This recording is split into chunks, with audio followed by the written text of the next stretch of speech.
So what's up guys, welcome to another training video. So today I'm gonna raise the intensity to my max because I've been rehabbing now for about 4 weeks, and tomorrow I'm supposed to get a few minutes in a cup game against a lower division side.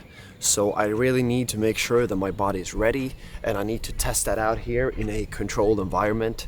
So we're gonna do a bunch of different stuff, but we're gonna really push it in terms of our speed work, agility work, even some cardio, and then technically we're gonna do some dribbling, crossing, finishing, the usual good stuff. But I'm sure it's gonna be a good one. Let's go guys. So I did what I always do and started off with some foam rolling to get the blood flow in and to loosen up the muscles a bit before we get into any jogging, as I did here. So I moved on to some jogging and some dynamic movements, and this is not something you haven't seen before. It's the usual stuff, but it's important nonetheless to actually go through with it. And then I raised the intensity a bit with 2 runs across the width of the field, so about 50-60 meters, where I gradually increased the pace of my running. And then I like to finish off the warm-up just by getting some touches on the ball, dribbling around the field. This is very spontaneous.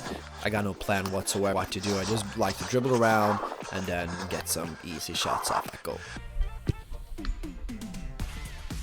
So now into the good stuff, the first exercise of the session. So this one touches a lot of areas, but it's good for your acceleration, speed, agility, change of direction, and then you get some passing, shooting, first touch on top as well. So you run to this cone or foam roller as I had here, you pick up the ball, I play it against this goal, I use it as a wall, and then I take a shot at goal. I didn't start off very intensely, but I raised the intensity as I went along, so you can see these reps are a bit more intense than the first ones I did. I usually never make the first exercise the most intense one because you really want to get your body used to all the movements, and especially in a session like this where it's really intense movements, change of direction and those kinds of stuff. It's important that you gradually build up to it. So moving on to the second exercise, this was probably the most intense exercise of the session, and you'll see why here in a minute. So I start off here at this cone, ran up 50 meters straight ahead, back down diagonally, pick up the ball, push it into the penalty area, and then I take a shot at goal.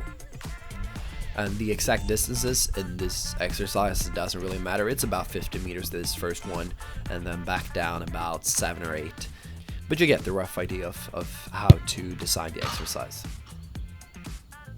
So for the first phase, where you're doing it without the ball, it's important that you're really pushing it and that you challenge your body, like here in the braking and in the acceleration, that you do your absolute max, because otherwise your body won't adapt and you won't grow and get faster or whatever it is that you want to improve. And I mean, as soon as you pick up the ball, it's all about your creativity. You do what you want. It doesn't matter that much. You don't want to overcomplicate it, obviously, but as you can see, I take it on the left, I take it on the right. Sometimes I push it into the box, sometimes I take a dribble before shooting, as I did here with the chop. And your focus should really be about not overcomplicating it, getting that shot off. Go first post, low, go second post, hit it high in the first post, vary it up, try different things. That's the only way you'll grow in the end. And yeah, for this one I have no comment.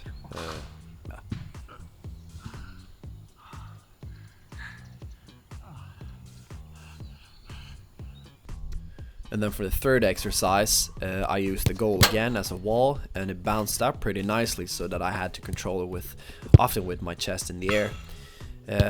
So I just control the ball, and then I go towards, it's my phone here, but obviously I use it as a cone.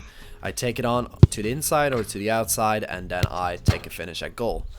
This is a very simple exercise.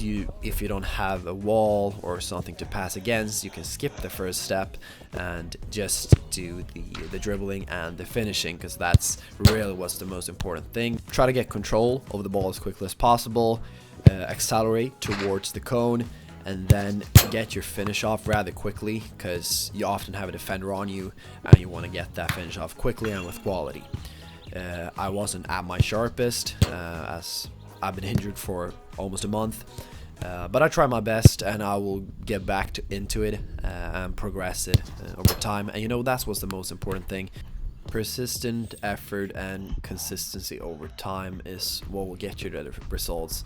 It doesn't matter if you are not performing right now, because inevitably, if you do the right things, your chances of success will increase and you will get closer and closer to your end goal.